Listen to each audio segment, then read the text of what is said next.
Bueno, primero, bienvenido. Estamos muy felices que usted está con nosotros. ¿Podrías presentarte y decimos cómo te conviertas en el necio, como es lo que es como nosotros te conocemos? ¿Y cuál es el enfoque de tu trabajo como periodista? Bueno, desde que estaba en la universidad sentí como una necesidad de comenzar a proyectar una visión de Cuba más objetiva, porque lo que pasa es que hay una visión hegemónica mediática de Cuba que es siempre la misma. O sea, a Cuba se le mira con una lupa que es muy injusta, muy poco objetiva, muy parcializada, muy sesgada. Los grandes medios de comunicación no es que no hagan críticas hacia Cuba, es que todo es crítica. O sea, Cuba es un lugar mal, en penumbras, en carencia, en destrucción, y no hay contraste de esa realidad. O sea, no hay otras muchas realidades que yo me topo en mi día a día, otras maneras de soñar no se cuentan. Es imposible que uno abra un medio de comunicación y se encuentre algo positivo de Cuba. No hablan los grandes medios de esto. Y como tal, también una crítica hacia los medios nuestros, los cubanos, que es que hacen comunicación muy aburrida. Y yo sentía una necesidad, un deber con las propias herramientas que la academia me había provisto, porque yo estudié periodismo, me gradué de licenciado en periodismo, de hacer una comunicación, primero, comprometido con los valores patrios, los valores nacionales, que son en parte los valores de la revolución y del socialismo, porque la revolución es quien hace la independencia en Cuba, o sea, quien logra por primera vez la independencia de Cuba, y a la vez que fuera una comunicación más dinámica, más despierta, más crítica, más polémica, más rápida a la hora de comunicar, con una estética diferente, una estética adecuada, con los códigos del siglo XXI, que yo sentía que eso no se estaba haciendo. En materia de diseño, en materia de edición, en materia de colorimetría, de lenguaje, de guión, no había como una manera de contar Cuba, primero, que contrastara la narrativa de los grandes medios de comunicación, y segunda, que fuera popular, que gustara, que llegara a la gente, que fuera amplia. No existía. Estábamos en un momento muy difícil, en plena pandemia, todo esto sucedió en plena pandemia, y yo, bueno, me lancé a las redes como una manera también de activismo, de militancia, de aportar, de hacer periodismo, que más o menos es a lo que me dedico. Y de ahí surge el necio, ¿no? Después de que más o menos comencé un poco en las redes, supe más o menos cómo se movía todo, dije, bueno, voy a lanzarme con un proyecto de comunicación política, que es lo que yo le llamo mi proyecto, que se llama El Necio, que toma, bueno, nombre de una icónica canción de Silvio Rodríguez, el trovador cubano, que se llama El Necio, y bueno, a partir de ahí surge hace 3 años, y hace 3 años estamos intentando, siempre intentando y aprendiendo para hacer ese tipo de comunicación que les he explicado. Y el nombre necio, sabemos que es de una canción de Silvio Rodríguez. ¿Qué significa? Bueno, literalmente el necio significa caprichoso, tonto, ensimismado o encaprichado en su idea e incapaz de ver otras ideas, otras perspectivas. Eso es lo literal. Y Silvio lo redimensiona, le cambia su significado y le da una dimensión política distinta. Porque era una época donde ser revolucionario, tener ideas de izquierda, en el caso de Cuba apostar por el socialismo, eras un necio, eras un caprichoso, eras un ciego, es una de las cosas que nos suelen decir a veces en las redes, estás ciego, tienes que abrir los ojos. Entonces Silvio dijo, bueno, listo, me están diciendo que soy un necio, que soy un tonto, sí, lo soy, o sea, ya voy a quitarme esta camisa de que me sigan diciendo y me lo voy a decir yo mismo, voy a asumir que soy un necio, que prefiero ser necio y no ocupar un lugar en el Parnaso, que es uno de los versos de la canción. No necesito ocupar un lugar en su trono, no necesito tener todos los privilegios que ustedes me están diciendo que yo obtendría si no fuera lo que soy. Simplemente creo en esta idea, creo que el mundo debe cambiar, creo que la historia debe seguir, creo en la revolución, lo dice claramente allí, y caminando fui lo que fui, es parte de lo que dice la canción, ¿no? Asumir al enemigo, siempre asumir al enemigo y vivir sin tener precio. Son como frases que definen mucho la militancia de una época, la militancia de esa época, de los inicios de la revolución, que después se extendió hacia América Latina y terminó abrazando a todas las generaciones de la izquierda latinoamericana. Pero que hoy, con el mundo de las redes sociales, hacía falta como llevar esa canción de nuevo y posicionarla, posicionar sus significantes. Y entonces ahí el necio, que no es la literalidad, sino es retórica, es la retórica de Silvio, de soy un necio porque he decidido meterme en la batalla más difícil. O sea, por eso es que son necios y somos necios, porque las batallas que damos son las más difíciles. Es una batalla contra el sistema, contra el status quo, ¿no? Contra el hegemón político internacional, contra los grandes poderes internacionales. Pero esa es la batalla que creemos que hay que dar por la justicia. Eres activo en las redes sociales y participas en muchos debates a nivel nacional y internacional. Cuéntanos sobre su trabajo. Yo creo que defender a Cuba, defender lo que nosotros consideramos la independencia de Cuba, que es parte de defender el proceso social, tiene mucho que ver también con defender todos los proyectos que están tratando de avanzar socialmente en América Latina y en el mundo. O sea, la visión de que Cuba, la visión del nacionalismo cubano, fíjate que esto es una cosa interesante, que hay muchos nacionalismos, esta idea de mucho amor por la patria, que derivan en fascismo. Por ejemplo, el nacionalismo español, en España, se suele relacionar mucho el nacionalismo con figuras fascistas, o sea, este de darse golpes en el pecho por la patria suele ser un reflejo del fascismo. Sin embargo, en Cuba, el nacionalismo y en América Latina es popular. Y es un nacionalismo no solo para quedarnos encerrados en nuestra frontera, sino que es un nacionalismo que parte de la protección de nuestros valores patrios, que son valores anticoloniales, porque el nacionalismo cubano se funda, y el latinoamericano, en esa lucha primero contra el imperio español y después contra el imperio de los Estados Unidos.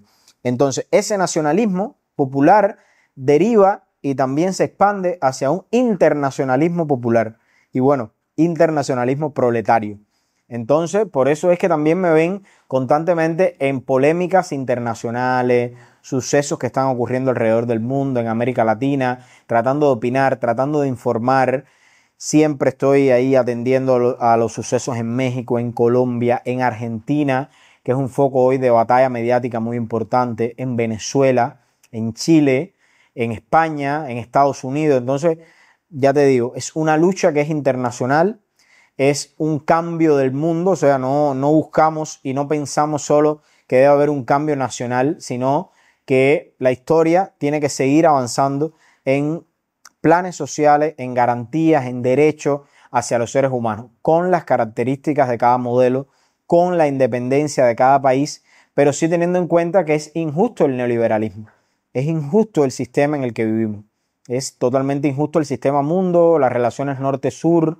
Entonces, dentro de todo eso, no solo defender la independencia de Cuba, la revolución cubana, sino el avance de procesos de izquierda, de procesos sociales en el mundo entero. Los críticos de Cuba afirman que no hay libertad de expresión ni libertad de prensa en Cuba. ¿Qué dirías a eso?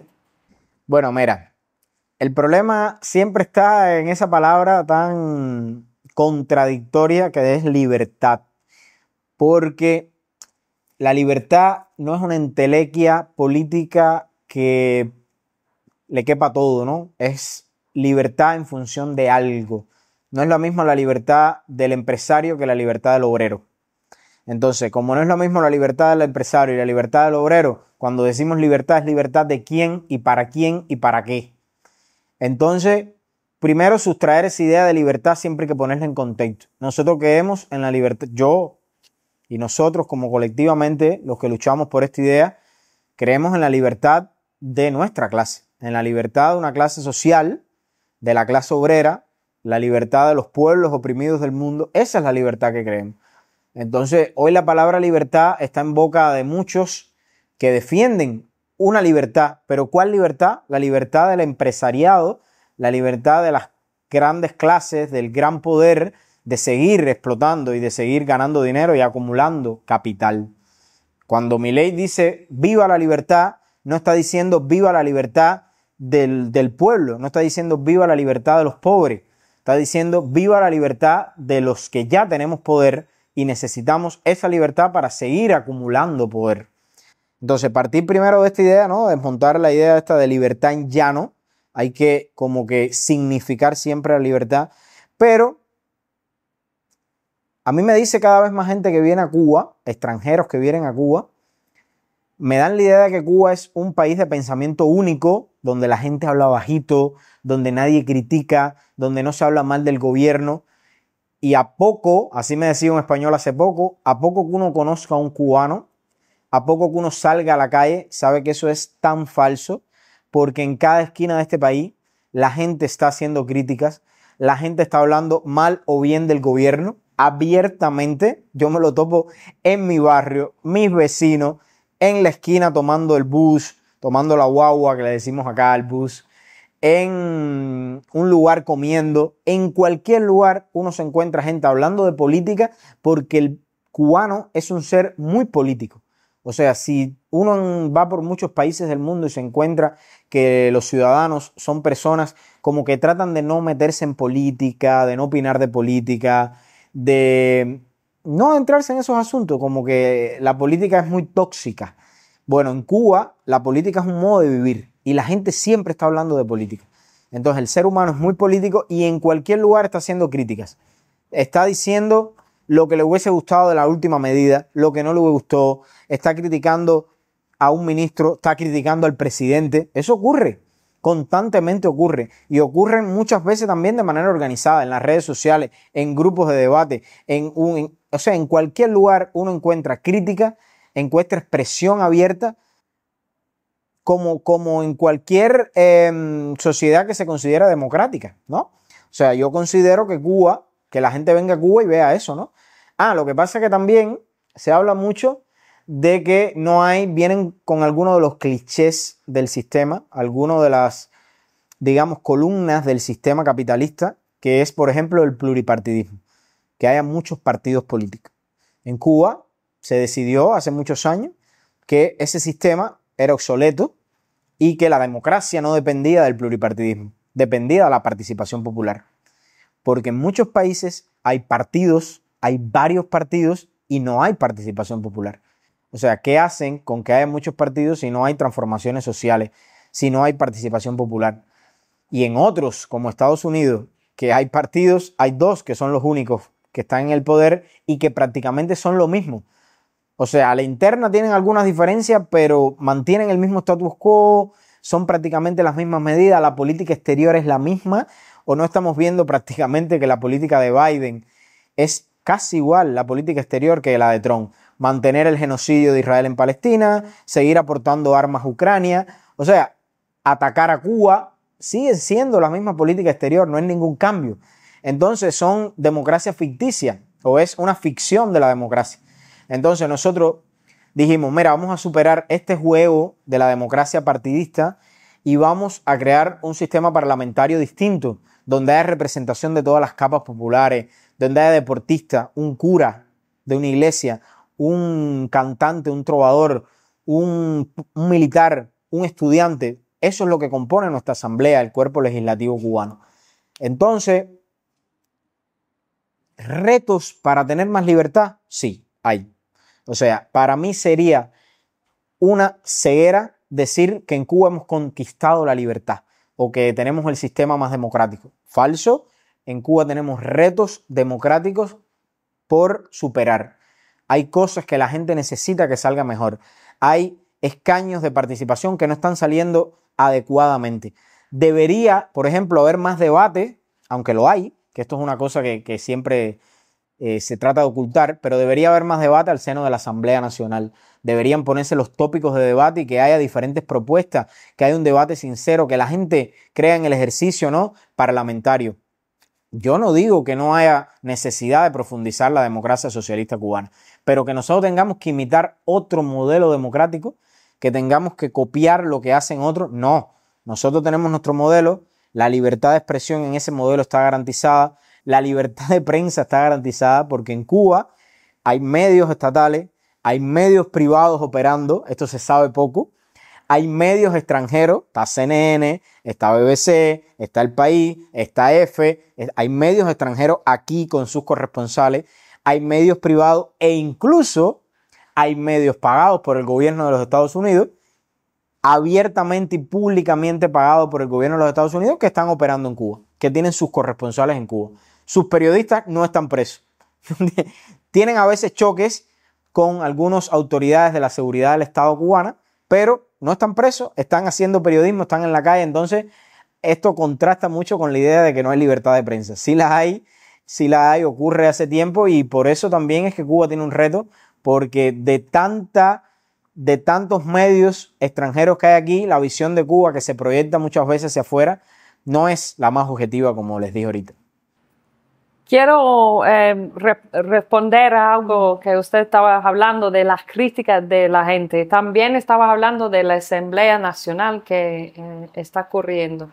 Para combinar las dos cosas, tenemos el caso de la ministra que habló, la ministra de Trabajo y Seguridad Social, que dijo algo que la mayoría de cubanos se insultó y respondió muy críticamente en las redes sociales, incluso otros miembros del gobierno, y ya dentro de 24 horas la ministra tenía que renunciar. ¿Puede comentar sobre el caso? Es lo que prueba lo que acabo de decir.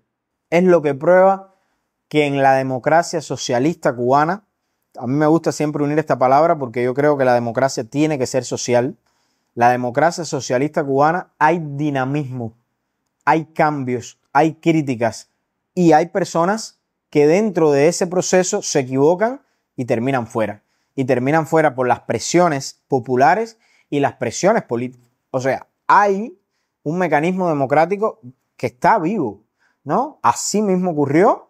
Una ministra de Trabajo dijo en una comisión de la Asamblea Nacional: en Cuba no hay mendigos, negó la existencia de mendigos en las calles. Hoy, bajo las condiciones que tiene Cuba, después de la pandemia, sobre todo, esto era algo que no existía antes, pero después de la pandemia comenzaron a verse algunos mendigos en las calles, personas buscando en la basura. Estos son realidades de Cuba que jamás esconderíamos las personas que estamos a favor del socialismo, porque nuestro primer compromiso para defender a Cuba es con la verdad de nuestras condiciones.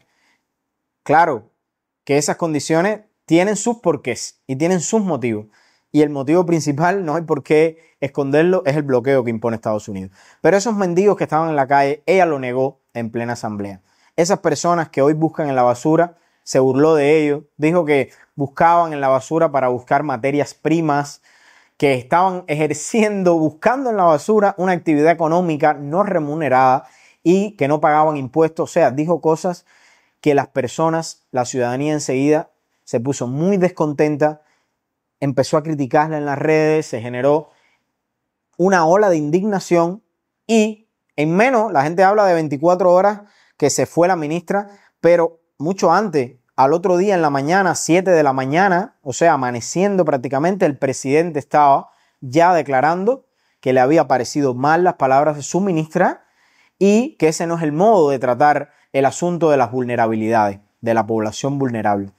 Se dio todo ese día un debate en el pleno de la asamblea sobre lo que había pasado, sobre las palabras de la ministra. Y la ministra en 24 horas pidió la renuncia. Y esto demuestra exactamente que los mecanismos democráticos están vivos, que la gente no va a permitir que haya políticos que expresen ideas clasistas, que expresen ideas sin sensibilidad, sin compromiso popular, sin sensibilidad con las capas más bajas, con las clases más vulnerables. Hay una frase que siempre vamos a tener en cuenta, que es una frase desde el inicio de la revolución, que es una revolución de los humildes y para los humildes. Entonces, nuestra primera visión y nuestro primer compromiso es con la gente que más mal la está pasando. Aunque no sea mi realidad, no importa. Lo que nos ha enseñado la revolución es tener solidaridad, tener compromiso con la gente que lo está pasando más mal que nosotros. Entonces, esto de la ministra demuestra exactamente que Cuba es un país dinámico donde la democracia permite incluso que una alta figura de poder se equivoque y termine fuera en 24 horas. Hablando más de los medios, ¿es justo decir que hay una guerra mediática contra Cuba? Sí, total. Es uno de los elementos primordiales dentro de la guerra económica. O sea, hay que entender una cosa de Cuba. En Cuba hay una discusión internacional sobre si sobre Cuba hay un bloqueo económico o hay un embargo o qué es lo que hay. Hay gente que dice hay un bloqueo económico y hay gente que niega el impacto de ese bloqueo. Yo diría más. En Cuba, lo que se llama embargo es la ley de los Estados Unidos del 62, que se firmó, Kennedy la firmó, ahí está, es una ley que nació en el 62.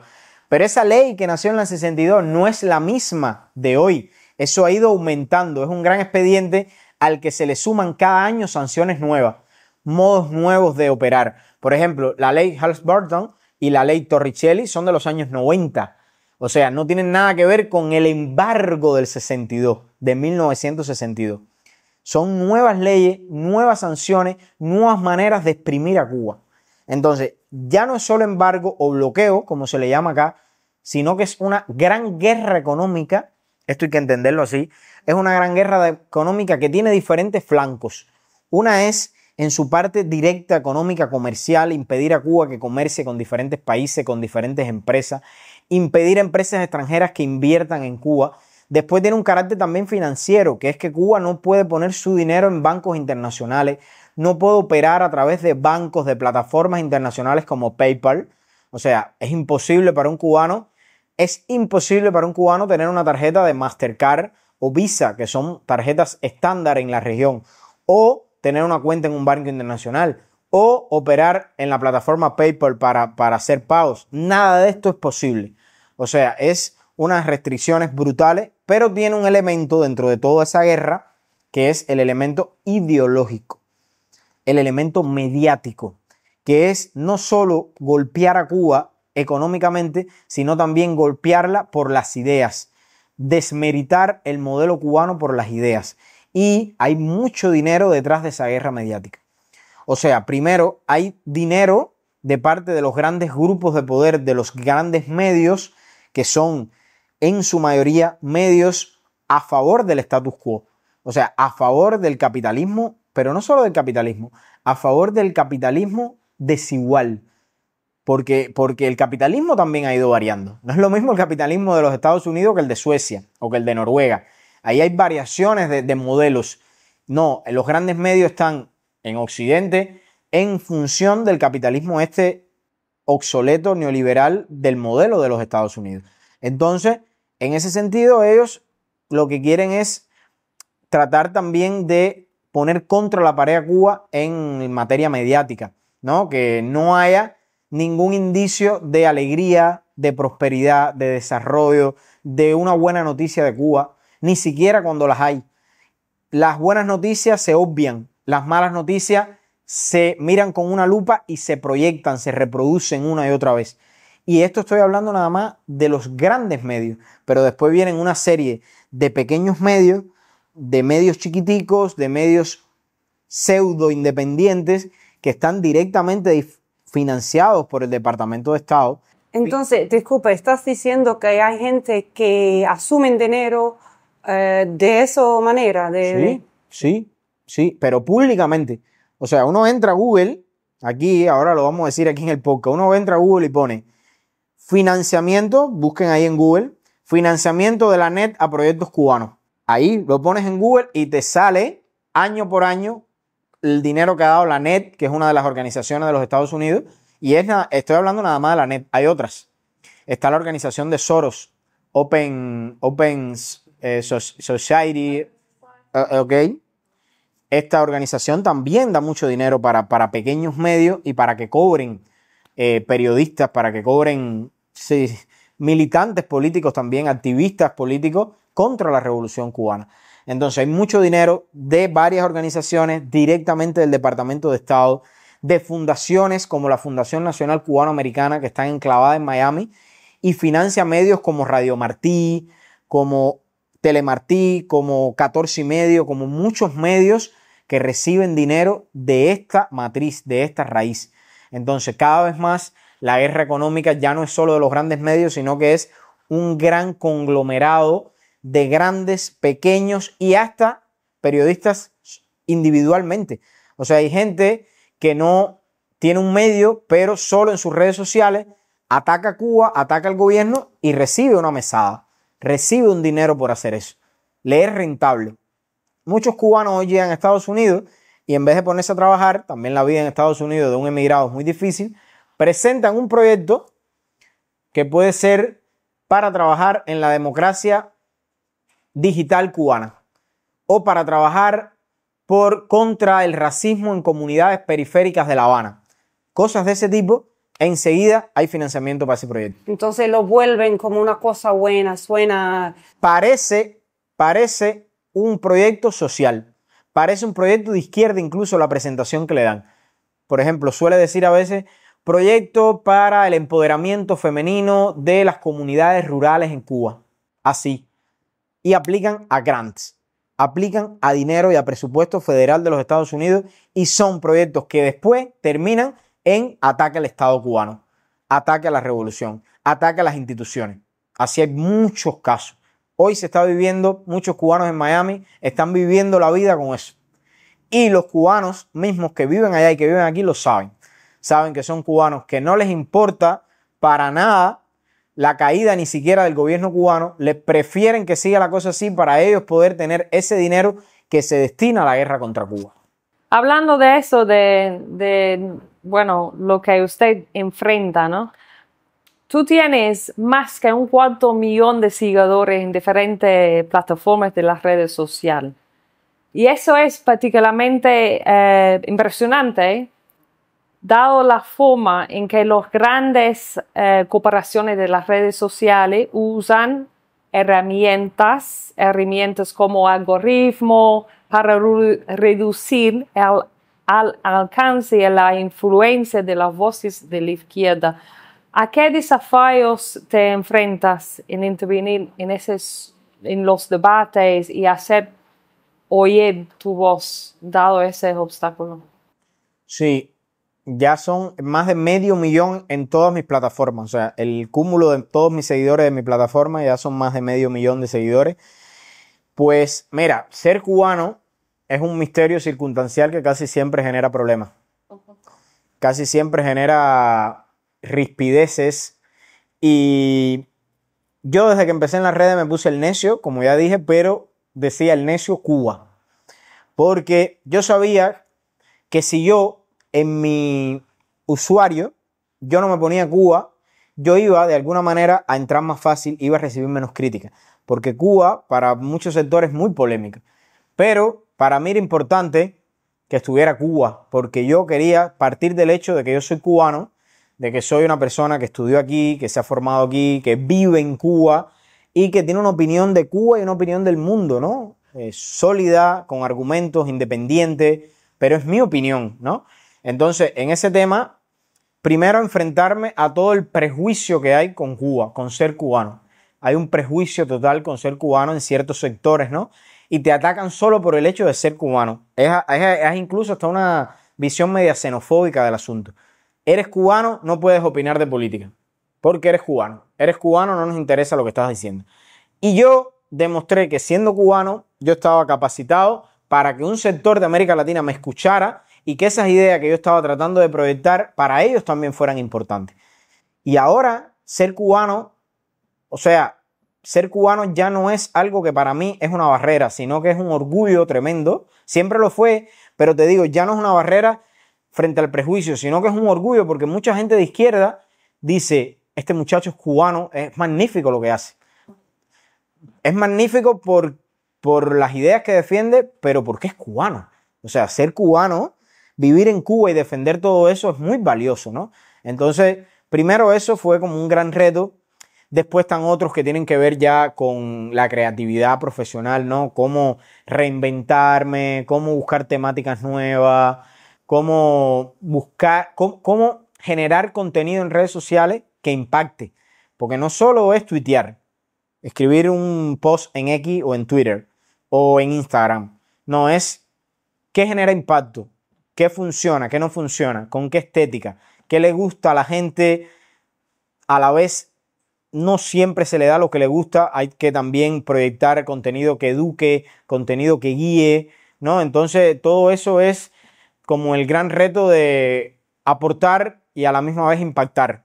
Aporto con este tipo de información e impacto porque tiene que ser popular. Yo a veces siento que si no es popular no funciona. O sea, si no tiene números, si no tiene buenas visualizaciones, buenas reacciones, no estoy llegando con el trabajo que estoy haciendo.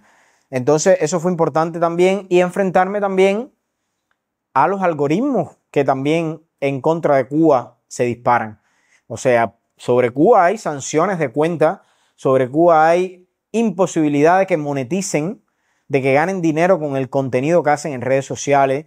En Cuba hay imposibilidades múltiples. Instagram, por ejemplo, no permite que los cubanos le pongan música a sus historias ni a sus publicaciones. Una cosa tan simple como ponerle música a las historias y a las publicaciones, Instagram no lo permite para Cuba. Entonces, a todas esas cosas se tiene que enfrentar un cubano que hace redes sociales.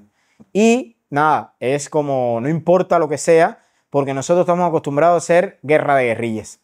Y en la comunicación también hay una guerra de guerrillas. Es las circunstancias que sean, no nos importa, en esas circunstancias vamos a trabajar y vamos a enfrentar lo que hay. ¿Puedes darnos algún ejemplo de cuando los medios de comunicación han estado involucrados en la manipulación para servir una gran agenda política? Sí, mira, sobre todo cada vez que hay, o sea, siempre hay mucha manipulación en los medios de comunicación tradicionales, en los grandes medios, sobre Cuba. Hay muchos clichés que ya están impuestos y que ellos no son capaces, ni como periodistas que dicen que son, de contrastarlos. Porque no es que no haya problemas, no es que no haya una realidad difícil, no es que no haya equivocaciones del gobierno, no es que no haya reivindicaciones populares, incluso no es que no haya un sector que esté en contra del gobierno, todo eso existe. El problema es que no son capaces de investigar de Cuba para buscar otras realidades que hay. O sea, no son capaces de ver todo lo que les he contado, que en Cuba hay gente que está hablando de con libertad en la calle, de que se están dando logros sociales como las vacunas que se dieron en plena pandemia, que hay logros deportivos, que hay logros culturales, que hay un país que sigue alegre. A veces uno sale a la calle y se encuentra que la gente está feliz, alegre. Entonces no, para ellos que haya un cubano feliz es imposible. Entonces de ahí parten muchos sesgos periodísticos internacionales respecto a Cuba. Y siempre hay una manipulación. Pero mira, si me mandas a poner un ejemplo, cada vez que hay una manifestación cualquiera, a veces hay manifestaciones en Cuba, a mí me da gracia porque a veces hay manifestaciones, que esto es lo otro, hay manifestaciones. O sea, la gente se manifiesta en la calle. Cada vez que hay una manifestación, a veces hay manifestaciones de 20, 30 personas. Yo recuerdo que hace un tiempo pasó un ciclón. Cuando pasa un huracán, un ciclón por Cuba, siempre hay unos días como que hay corte eléctrico. Y hubo como 3 días aquí en La Habana que hubo corte y en algunas zonas del Vedado salieron 20, 30 personas a manifestarse. 20, 30 personas. O sea, en cualquier país del mundo, 20 personas manifestándose es algo que no existe. Que nadie reporta eso en ningún medio. No, es que 1000 personas muchas veces no les importa tampoco, no existe para los medios. Y en Cuba eso es noticia en todos los medios de comunicación. Y no solo que las manifestaciones pequeñas, cualquiera, son noticias, sino que son noticias y que se enfocan como que son manifestaciones contra el comunismo, contra la revolución. No es que son manifestaciones por algo en específico. Por ejemplo, manifestaciones grandísimas en Italia contra la OTAN que se han dado en los últimos años. Manifestaciones en Francia contra el genocidio de Israel en Gaza. Inmensa, multitudinaria. Manifestación en Londres a favor de Palestina. Manifestación ahora acaba de ver una en Hungría a favor de la comunidad LGBT y en contra de una de las medidas de Víctor Orbán. O sea, este tipo de manifestaciones que son miles y millones de personas en algunos casos, ningún medio dice, son en contra del capitalismo. Fíjate qué cosa tan rara. Se manifiestan miles y miles de personas y ningún titular es manifestación en Italia contra el sistema, manifestación en Francia contra el capitalismo. Y realmente sí son manifestaciones contra el sistema porque son cosas contra cosas que están mal del sistema. O sea, son manifestaciones contra la OTAN, que es una un cuerpo militar del sistema, o son manifestaciones contra Israel, que es allí hay una batalla ideológica la más importante del mundo, ¿no? Y una batalla política. Entonces sí son manifestaciones contra el sistema, pero nunca, se manifiestan 20 personas en Centro Habana y ponle el cuño que es por la libertad de Cuba. No es por el agua, no es por una cosa en específico como fuera en cualquier país del mundo. Imagínate ahora una vecindad en Londres que salga a manifestarse porque tiene un problema específico en los vecinos. Eso para los medios es una manifestación por ese problema, no contra el sistema. En Cuba es al revés. En Cuba cualquier manifestación contra cualquier problema determinado es una manifestación contra el Estado, contra el sistema. Entonces ahí es uno de los ejemplos que siempre pongo de manipulación, claro. Quiero dar el ejemplo que más me chocó personalmente. Yo estaba aquí el 11 de julio y entonces se apagó el acceso al internet un rato. Sí. Y cuando se recuperó, yo estaba asustada en el nivel de manipulación. Las fotos falsas, los videos falsos, incluso estás hablando de protesta en Europa.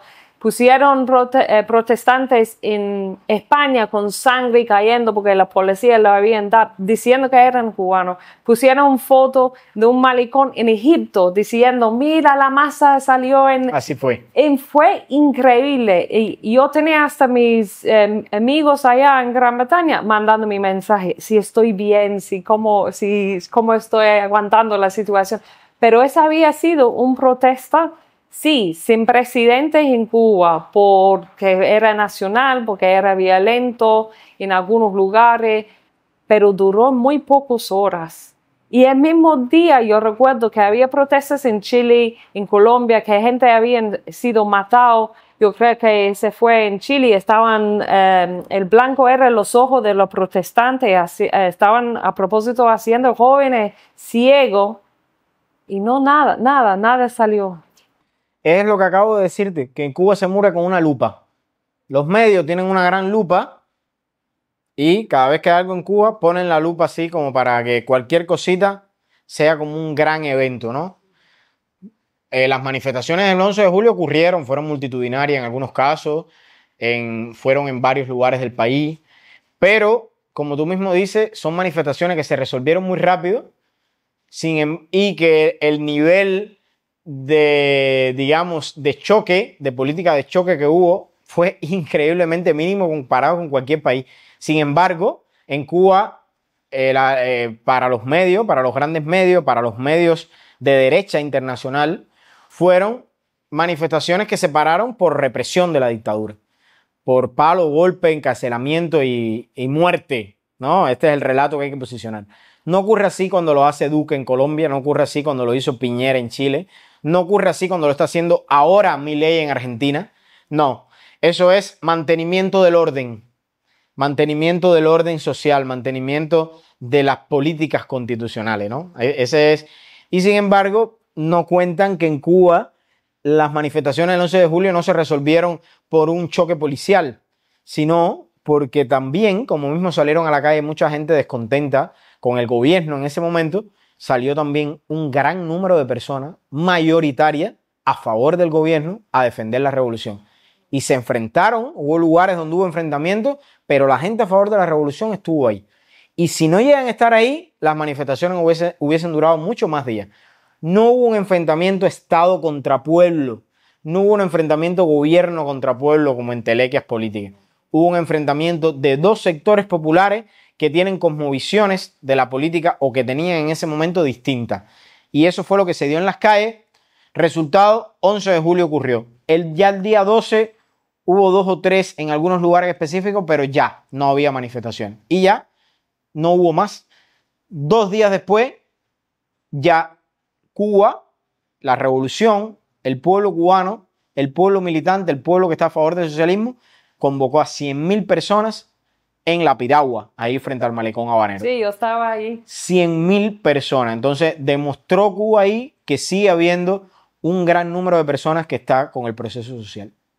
¿En qué medida el papel de los medios de comunicación es diferente de una sociedad socialista en comparación con una capitalista? Bueno,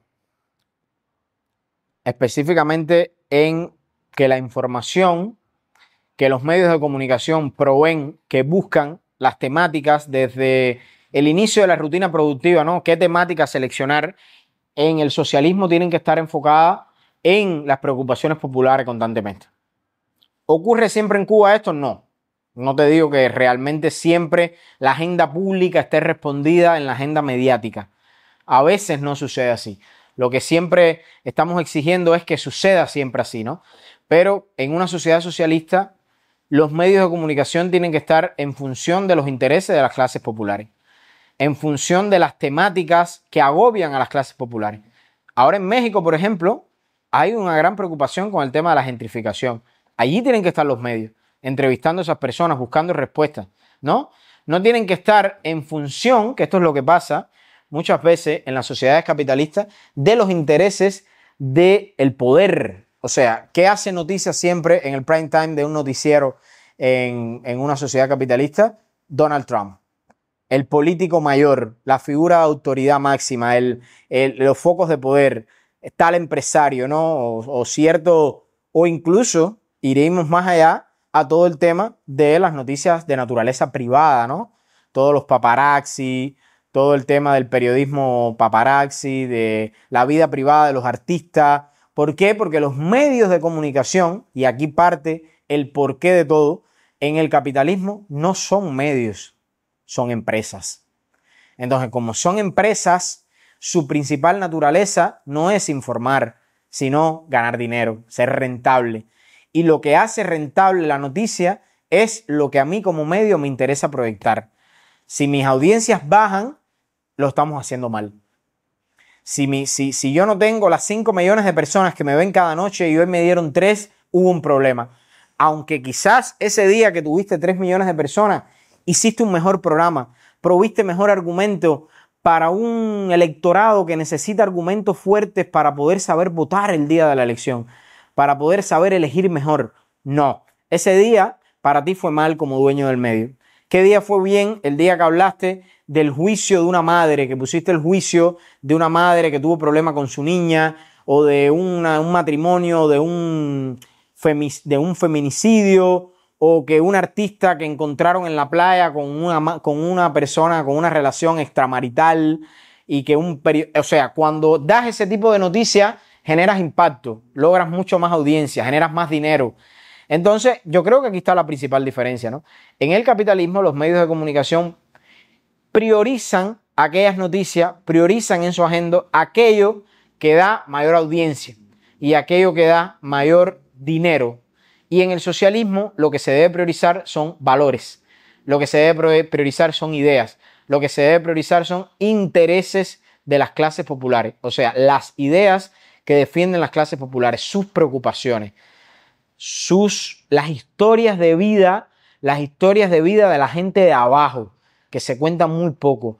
La historia del obrero, la historia de muchas historias de vidas que no se cuentan en grandes medios de comunicación, jamás te las encuentras. Entonces aquí está, ¿no? No es hacer la historia del empresario que ha logrado multiplicar por 10 veces su empresa en los últimos 3 años, sino hacer la historia del obrero, que es el tipo que está trabajando esos 10 años ahí y es quien está generando la riqueza. Y las peripecias que pasa ese obrero para ir todos los días a trabajar, para mantener a su familia. En ese obrero hay una historia quizás mucho más fuerte que no estamos contando. Tenemos algunas preguntas ahora sobre la juventud en Cuba. Sí. Porque la gran mayoría de los jóvenes en Cuba están totalmente conectados con las plataformas de redes sociales. ¿Cuáles son las ventajas y desventajas que trae eso a Cuba? Las redes sociales llegaron a Cuba de golpe y porrazo, como suele decirse. Llegaron de pronto, demasiado chocante, la gente no estaba preparada para el consumo excesivo de información que generan las redes. Y la gente no estaba preparada para eso, incluso muchas personas decían, sí, es verdad porque lo vi en Facebook, o sí, es verdad porque lo vi en WhatsApp. Empezaron a legitimar mucho el peso de las redes y hubo que empezar como a romper eso, a decirle a la gente, mira, esta no es la realidad, aquí son personas publicando, esto no es que sea un medio de prensa, aquí no hay filtro de fuente, aquí no hay filtro de la verdad, aquí es cualquier persona diciendo cualquier cosa y tú tienes que entender que la verdad tienes que buscarla, buscarte tu fuente, tus medios. Entonces, para el tema de la juventud y de la sociedad en general, sí ha impuesto como una batalla ideológica más compleja, ¿no? Porque realmente se está proyectando en las redes sociales una batalla ideológica que muchas veces está enfocada en el sentido común burgués, en el sentido común de la sociedad de consumo, ¿no? Por ejemplo, para Cuba, uno de los focos de visualización social más cercano es Miami, ¿no? Por la cantidad de migración que hay de Cuba hacia Miami y el hecho de que muchas familias proyecten su vida de Miami en redes sociales, muchos amigos, gente tiene muchos amigos en Miami. Para muchos jóvenes eso es lo que ven y la proyección de futuro que quieren es eso.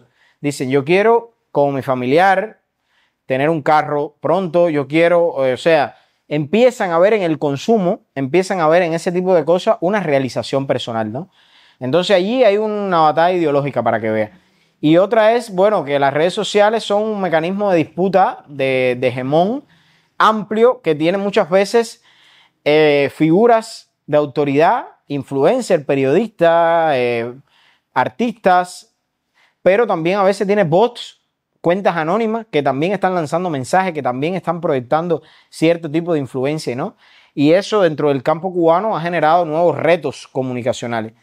Y esos retos comunicacionales, desde la militancia revolucionaria, quizás se han aceptado, asumido demasiado lento.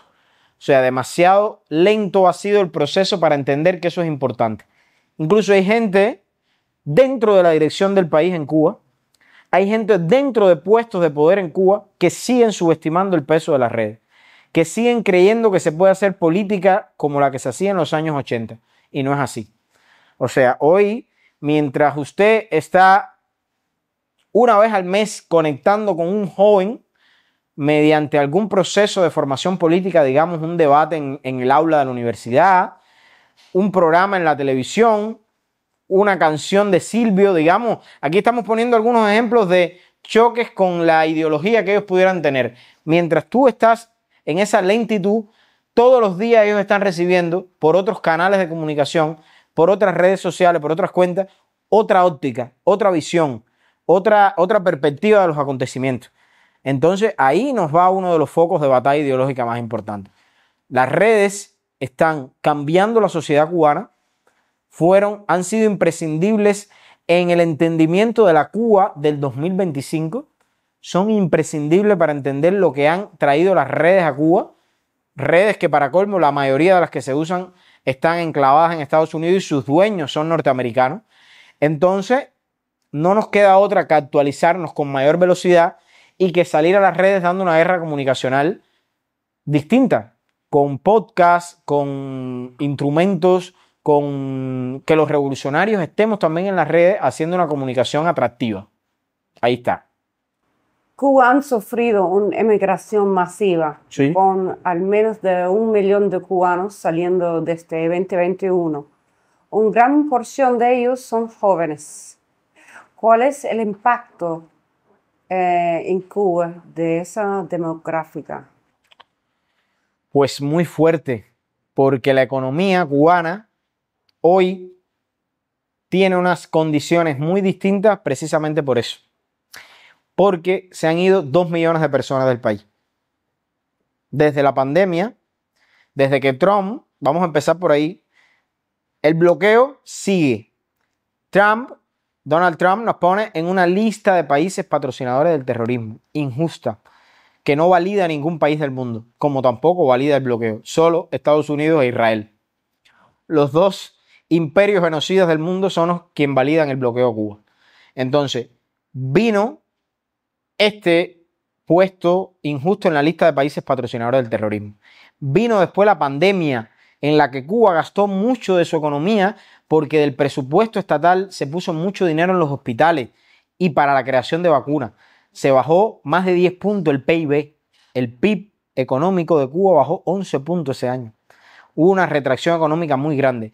Por supuesto, empezó a venir la crisis económica y la crisis trajo migración, amparado en ciertas flexibilidades que había otorgado la política Biden, como el caso del paro humanitario, de la reunificación familiar. Todas estas cosas hacían muy atractivo el tema de migrar.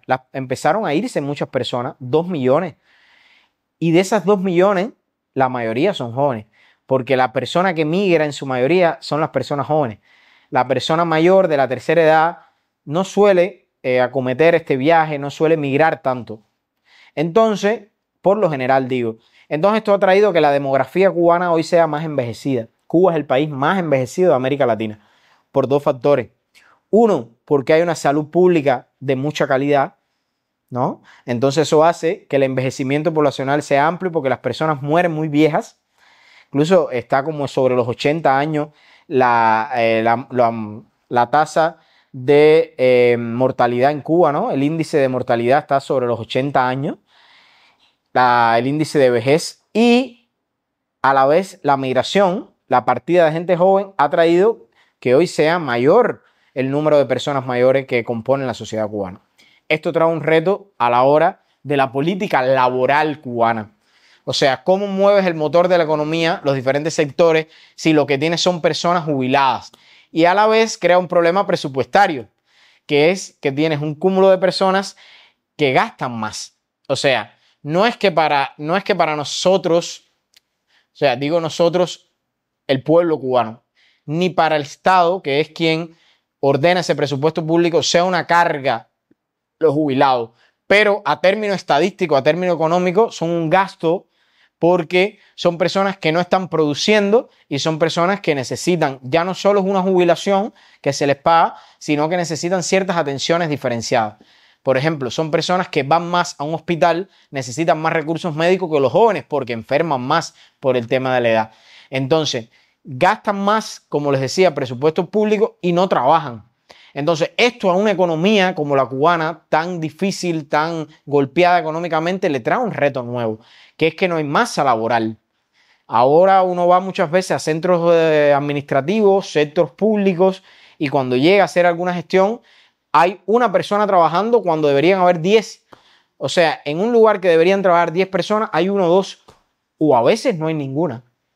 A veces puede llegar un jueves a hacer un trámite y no hay nadie trabajando ese día por este tema demográfico que le ha traído a Cuba. Entonces, hoy es un nuevo reto. Hay un nuevo reto, hay que como que optimizar los procesos económicos más, potenciar que muchos cubanos fuera de Cuba, y eso es lo que está ocurriendo ahora con la apertura al sector privado, con la nueva política económica que hay, muchos cubanos fuera de Cuba han virado a invertir en Cuba, a abrir negocios, a abrir empresas privadas en Cuba. Entonces, es un nuevo reto lo que tiene la economía, que hoy hay que entenderlo, que los economistas tomen decisiones enfocadas en eso. Se dice que los jóvenes no han apoyado la revolución.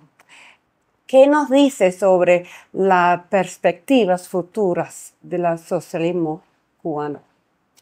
Mira, hay una idea muy dañina, que es la idea de que todos los jóvenes en Cuba quieren migrar del país, que los jóvenes no se realizan en Cuba, que no hay proyectos de realización, ya sea mediante un negocio privado, ya sea mediante un trabajo X, ya sea mediante tu profesión, mediante tu posibilidad de hacer una vida también cultural, recreativa, deportiva, humana, familiar. Esto es falso, ¿no? En Cuba hay muchos jóvenes que están haciendo vida en Cuba, que están haciendo familia, que se sienten felices en Cuba, que van un día a un bar, que se toman una cerveza, que salen con los amigos, que van a jugar fútbol por las tardes. Esto es una realidad.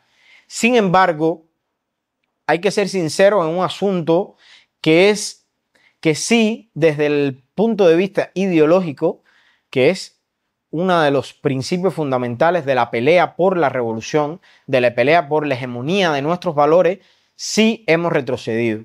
Sí hay falta de trabajo con los jóvenes, sí hay falta de debate de los jóvenes. No hay espacios de debate como teníamos antes. Hoy eso ha mermado, hoy eso está fallando.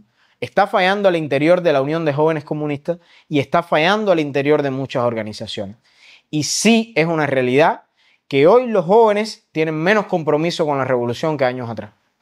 O sea, ¿para qué te voy a decir algo que está fuera de lo real si yo camino las calles, interpreto a mi generación, converso con ellos y sí me doy cuenta ya no solo que tienen una perspectiva errada de su país, una perspectiva, digamos, diferente en cuanto a ideas, sino que no tienen los conocimientos y las herramientas necesarias que deberían tener a su edad para poder entender por qué en Cuba se hizo una revolución. O sea, no tienen las herramientas marxistas, no tienen las herramientas ideológicas, no tienen el peso de formación que quizás tuve yo, por ejemplo. Soy la misma generación, pero tuve una cierta formación de historia de Cuba, tuvimos debates, amplios debates en la universidad, encontrábamos a respuestas comunes como ¿por qué en Cuba no hay partidos políticos? ¿Por qué en Cuba no se vota directamente por el presidente? ¿Por qué hay otros modos de elegir al presidente? O sea, respuestas comunes encontramos en espacio de debate, un espacio de evolución, de síntesis de esas contradicciones, ¿entiendes? Y hoy eso está faltando. Está faltando mucho trabajo político, ideológico, comunicacional de las organizaciones juveniles cubanas. Y sí, es verdad que cuando uno sale a la calle siente que en esa generación, en mi generación, hay menos compromiso con el proyecto que en la generación anterior. Sin embargo, eso no quiere decir que en su génesis no esté la idea de que Cuba es un país distinto y que es un país que no es ese país en penumbra, en tristeza, que lo pintan desde afuera, ¿no? En su génesis, cuando uno habla con muchos jóvenes, se nota que sí tienen otros procesos, tienen otros conocimientos que de por sí les han incorporado la educación en Cuba, que podrían aventurar que sean jóvenes activos en la vida política. Eso es lo que está pasando a veces, lo que está faltando. Que no están activos en la vida política, que están desconectados, lo mismo viviendo, buscando el pan de cada día, como solemos decir. Entonces se desconectan de la necesidad de conversar de temáticas que hoy son primordiales para el futuro. El futuro está en juego y está en lucha todos los días. Yo nunca doy por sentado que la hegemonía la hemos ganado, que la hegemonía de la clase obrera en Cuba está ganada. Esa hegemonía hay que seguirla luchando, hay que seguir batallando por ella. Y la juventud de hoy y la juventud del mañana tiene también la necesidad de reivindicar los valores que siempre fueron revolucionarios. No dar por rebeldía los valores conservadores, que es lo que está pasando en muchos lugares del mundo. Que los jóvenes están dando por rebeldía, por ejemplo en España, hay números que dicen que cada vez los jóvenes apoyan más al partido Vox, que es el partido de extrema derecha, porque están dando por rebeldía ser de extrema derecha para oponerse al gobierno que está en el poder ahora, que es un gobierno de centro izquierda, el gobierno del señor Pedro Sánchez. Entonces, no dar por rebeldía valores conservadores, no dar por rebeldía valores fascistas. Los valores rebeldes deben ser los valores de la revolución, los valores colectivistas, los valores de un futuro de oportunidades, de un futuro de oportunidades para todos, de un futuro de igualdad de oportunidades para todos. El otro lado de ese reto es el lado económico. Entonces Cuba ha estado pasando por una crisis económica que comenzó con cuando Trump en 2019 comenzó apretando con sanciones, después el COVID, Biden dejó las sanciones, Trump vino anidó más y hay una crisis económica. Pero la respuesta del gobierno de Cuba ha sido tomar un número de pasos para abrir más espacio a través de la reforma a los negocios privados. Entonces, queríamos preguntar si le preocupa que hay una amenaza de transición hacia el capitalismo en Cuba. Todo proceso social, todo tránsito social es un proyecto en constante cambio y en constante evolución, y esa evolución muchas veces tiene trastes, tiene baches, tiene problemas, tiene discusiones, contradicciones. Yo creo que en Cuba se tomó la decisión a principio de la revolución de una estatización bastante grande, y esa estatización creó un modelo económico, ¿no? Un modelo económico que definió también una tradición de trabajo económico. El Estado lo controlaba todo y eso era efectivo, sí lo fue. O sea, en los años 80 se demostró que con las diferentes alianzas internacionales que tenía Cuba, una gran industria, la producción azucarera, era posible que el Estado centralizado pudiera controlar esa economía incluso en condiciones de bloqueo y hubiese una prosperidad económica. Sin embargo, las circunstancias internacionales cambian mucho. Y Cuba, repito, como dije ahorita, no solo que tiene un bloqueo, sino que esas sanciones aumentan y aumentan y aumentan. Y aumentan sobre el Estado, sobre empresas estatales, sobre instituciones cubanas. Entonces Cuba también se ha visto en la necesidad de abrirse al sector privado para buscar un modelo más diverso, más mixto, quizás también mirando un poco el éxito del modelo chino, el éxito del modelo vietnamita, el éxito en los últimos años del modelo venezolano, que después de plena crisis logró salir de la crisis y echar para adelante su proyecto, ¿no? Y entonces Cuba, bueno, dijo, aquí vamos a optar un modelo más mixto, un modelo que incluya el sector privado, y yo no creo para nada que el sector privado ponga en peligro el socialismo en Cuba. Para mí, de hecho, debería haber sido desde el principio de la revolución uno de los elementos de proyección del propio modelo económico. Que el socialismo se desarrollara con una economía mixta que pudiera hacer convivir sector privado, sector cooperativo, sector estatal. No fue así, hubo condiciones internacionales y economistas en esa época que no lo decidieron, pero hoy estamos viendo, la gente habla de retroceso. La gente cuando habla de que se abrió el sector privado suele hablar de retroceso. Yo lo miro un poco más optimista. Yo creo que estamos en una etapa distinta de desarrollo de la historia económica de la revolución y que esa etapa impuso de alguna manera que los actores privados existieran porque son actores a los que el bloqueo les daña un poco menos. No es que no los dañe, también los daña, también les hace perjuicio, también les impide tener cuentas internacionales, comercio con empresas, pero los daña un poco menos, tienen un poder de flexibilización mayor y eso hace que puedan tener un peso en la economía en diferentes sectores. Yo consumo muchas cosas hoy en Cuba del sector privado. Muchas veces cosas que compro, comida, algún lugar que voy y me tomo un café, me tomo una cerveza, son lugares del sector privado. Entonces han venido a ocupar un lugar que hoy es importante para que el Estado pueda como centrarse, un Estado muy golpeado por esta política de sanciones hacia Cuba, el Estado ahora pueda centrarse en sus empresas estatales, sus grandes empresas estatales, que son vitales para el sostenimiento de la vida del país. La empresa estatal socialista sigue siendo el eje fundamental de la economía cubana. Y desde que te digo esto, te digo que entonces ahí hay socialismo.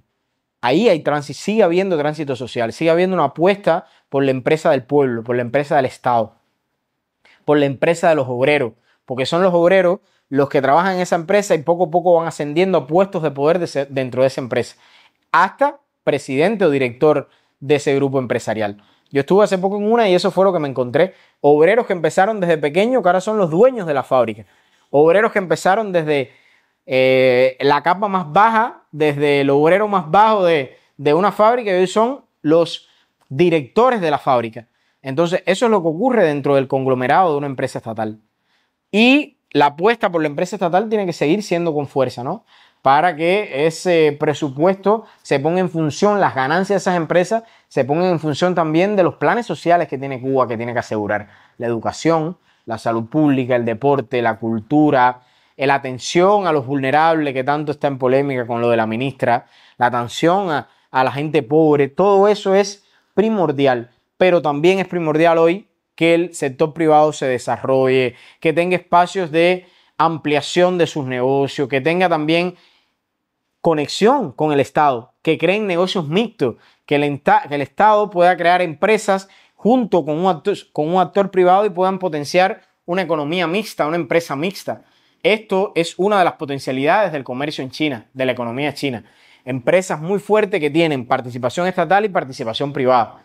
Y ambos echan adelante esto. Entonces, para mí no está en peligro la revolución por el tema del ascenso del sector privado.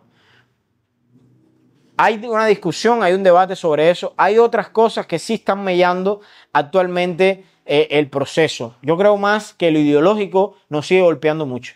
la falta de trabajo ideológico que hay nos sigue golpeando mucho. Claro que lo primordial, la fundamental es resolver los problemas económicos porque el hombre piensa como vive, el ser humano piensa como vive, pero nos va también una gran batalla en lo ideológico. Si estamos atendiendo lo urgente en el tema económico, a veces estamos dejando lo importante, que es el tema ideológico. Entonces, seguir tratando de potenciar este nuevo modelo que tenemos es un nuevo modelo. Y es un nuevo modelo empezando. Y es un nuevo modelo en desarrollo. Hay que seguir apostando por ese camino que Cuba ha optado y que para nada pone en peligro las grandes conquistas del socialismo. Bueno, última pregunta, pero muy importante. Si se levanta el bloqueo, ¿qué efecto crees que tendría eso en Cuba? Y en el mundo. ¿Qué efecto en el mundo y Cuba? Cuba sería un modelo de desarrollo envidiable. El modelo de desarrollo más envidiable de América Latina sería Cuba. El bloqueo existe solo para que Cuba no pueda mostrar que este modelo es el modelo a seguir. Si Cuba no hubiese tenido bloqueo en 60 años como ha tenido, esto fuera un modelo de economía, pero es que es inexplicable. O sea, ahí están los números de la cantidad de miles de millones de dólares que nos han quitado. Imagínense que en medio de esas circunstancias tan duras, aún así, Cuba es el país que más medallas tiene de América Latina en Juegos Olímpicos. Cuba es un país con una cultura preciosa, con desarrollo de la poesía, de las artes, de la música, de la danza. Uno de los mejores ballets del mundo están en Cuba. Cuba es un país con escuelas especializadas, con escuelas deportivas, con escuelas de arte. Cuba es un país donde la educación es gratuita en todas sus capas, desde la primaria, antes de la primaria, en la educación infantil, preescolar y después hasta la universidad gratuita. O sea, Cuba es un país que ha logrado cosas inexplicables. Cuba es el primer país que legalizó el aborto legal, gratuito, con garantía para las mujeres en América Latina.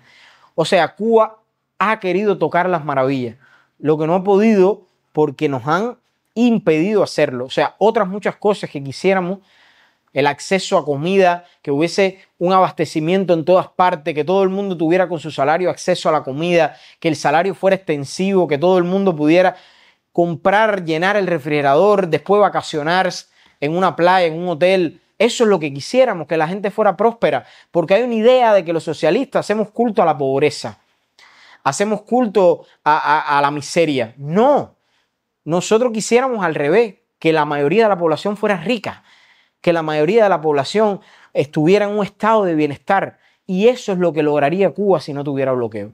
Si Cuba no tuviera bloqueo, Cuba fuera un estado de bienestar a la altura. Si Cuba no hubiese tenido bloqueo en 60 años, Cuba fuera un estado de bienestar a la altura de Noruega, de Suecia, de Suiza. Quizás no tanto, estoy haciendo una comparación un tanto poco halagüeña, pero tuviera dentro de las propias condiciones de un país caribeño que viene de una colonia, ¿no? Con las condiciones de América Latina, ¿no? Pero tuviera un estado de bienestar dentro de esta región y fuera un modelo a seguir, fuera el modelo que todo el mundo dijera que queremos ser Cuba. ¿Por qué no podemos ser Cuba? Si mira, es un país, tiene problemas, sí, pero es un país donde están cubiertas las necesidades básicas, donde no hay indigencia en las calles, donde no hay problemas, donde hay acceso a la salud, transporte público, educación. O sea, fuéramos tan brillantes que fuera imposible para el poder mundial sostener su modelo político. Por eso es que no quieren que Cuba tenga éxito, porque es un peligro para su propio modelo. Porque si Cuba tiene éxito, los propios ciudadanos de Estados Unidos van a decir, ¿por qué seguimos teniendo este modelo de mierda donde grandes capitalistas siguen ganando dinero y nosotros nos empobrecemos más? ¿Por qué no adoptamos algo como lo que están haciendo esta gente del Caribe? ¿Por qué? Entonces, aún así, aún en las circunstancias que hemos tenido, Cuba es un modelo a seguir. O sea, aún con las carencias, con la falta de abastecimiento que hay, con el poco alcance que tiene el salario de los trabajadores públicos, aún mucha gente en México mira a Cuba y dice, qué brillante lo que han logrado, qué brillante que no hayan permitido la intervención extranjera, qué brillante el sistema que tienen de educación, qué brillante el sistema de salud pública. Aún así, sigue gente de sus países, estoy seguro que ustedes lo han vivido, mirando a Cuba y diciendo, qué maravilla ese lugar, ¿no? Esa alternativa que todavía existe, ese espacio de libertad que todavía existe en el mundo, ese espacio de resistencia. Entonces, por eso el bloqueo sigue, porque Cuba no puede ser ese modelo brillante porque pone en peligro el modelo de desarrollo neoliberal. Y en tu opinión también eso, porque Cuba es socialismo, es socialista, ¿tú crees también por eso han logrado todo lo que han logrado, aunque tiene tantas sanciones? Exactamente, solo porque hay socialismo se ha logrado lo que se ha logrado. Solo por eso. Si Cuba era capitalista, como se queda no hubiese ahí está la respuesta. Si Cuba fuera capitalista, no hubiese logrado ser el primer país en los Juegos Olímpicos de América Latina. Por encima de Brasil, que es un país enorme de millones y millones de habitantes. Por encima de México, que es hoy por hoy la potencia número 12 del mundo, la 12ª economía del mundo. Por encima de Argentina, de Chile, de grandes economías. Cuba es una potencia deportiva. ¿Por qué? Por el socialismo.